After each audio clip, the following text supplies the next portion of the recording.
We're in a competitive market, so we need to stand out. We have a really long sales cycle in comparison to most industries. And so we're like 8 to 12 months to build a relationship with somebody.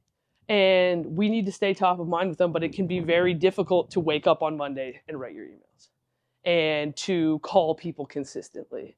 And so it's very inexpensive to run paid advertising brand awareness campaigns. I'm talking like pennies to get people to watch your reels. And one of the things that makes me, I'm not like the biggest content producer on Instagram. I'm not. Because I always feel like I'm making something once, someone's gonna see it for 20 seconds and I'd spent all of this time for what, 30 seconds of somebody's attention and they're never gonna watch that video again. But when you take all of the effort that you've put into an amazing Instagram reel or piece of content and you run it as an ad, just so that people are familiar with it, like what would you be happy with? Like if you posted a reel today, what would be a number that you're like, fuck, if I could get somebody to watch, like, if I could get this many views, I'd be really happy with that. It's a great piece of performance for me. What do you think? Views? Yeah, views. 600?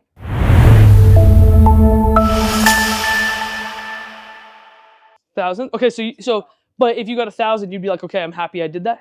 Okay, what about you guys? Tamara, over 100K? And what's your average right now? So the thing with brand awareness campaigns, for 100,000 views on a brand awareness campaign, it's probably like less than $100 for exactly what you're like, fuck, I want this. But nobody focuses on like Facebook, very few businesses run brand awareness campaigns, which is why it's cheap as fuck. They're like, we want people to use this campaign objective, but nobody does it because it's really hard to get like a metric on the back end of how it's doing. But for you guys, if you're like, I could post a reel and if I got 1,000 views, I'd be happy. And like, that will literally cost you like $2. And you're to people that are already existing in your database, to new audiences, etc. So that's the best way to leverage the social content that you're doing now and push it even further. And so what we'll often do is post on social, and if something does well, then I'm like, okay, let's put some juice behind it because people are already telling us that they like it, right? Or you write an email and you get an amazing open rate. And you're like, okay, one of the 13 weeks, this one did the best. Okay, I'm gonna make a video on that and I'm gonna pay because now I have a little bit of a test market to show me that the market's interested in this and I'm gonna put some money behind it, okay? So examples of types of brand awareness campaigns are like educational content, which we're gonna build today, which are like, maybe it's the 3 things you need to know about selling your house, something like that, right? Any kind of community involvement stuff is great. Like you guys obviously have just done your event, right? Or you're going to do the event? The one that, okay, so you're involved in the community. People are kind of seeing your face there. We've talked about getting them to register for things so that we can continue to retarget them, right? Testimonials and social proof. Tamara and Jeff, you guys said that you have a really good process for getting people to leave you reviews, right? Like you're doing a good job of asking. But it's like, how are we putting those to use? How do we light those things on fire without someone naturally just coming, like, you know, coming to find us? Like, I want to slap that in front of people's face so that they're like, holy shit, you guys have a lot of reviews and I'm seeing them all the time. So even screenshotting those and running those as ads, people see your brand and then they're like, holy shit, I see your testimonials.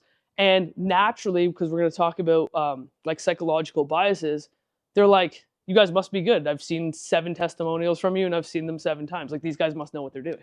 They make that assumption.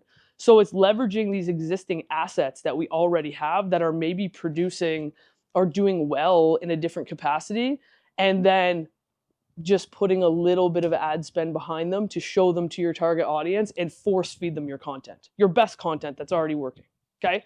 And then obviously like storytelling, if you guys are prepping a listing, things like that. It's like, here I am with my listing, like show the process. You know, we do a really bad job of it we do a bad job of it too at SalesGenius. Coaching industry and realtors are not good at it. The best industry that I've seen do it is like tech and SaaS.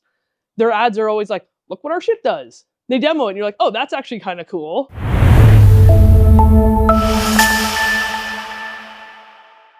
I want to try that tool out. It isn't just like, here's our company, this is what we do. They show you, right?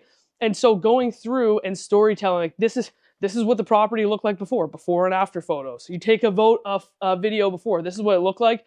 Snap your fingers and you come back. This is the process. This is what we did. You're actually showing your work like we talked about before, and you're forcing people to consume that.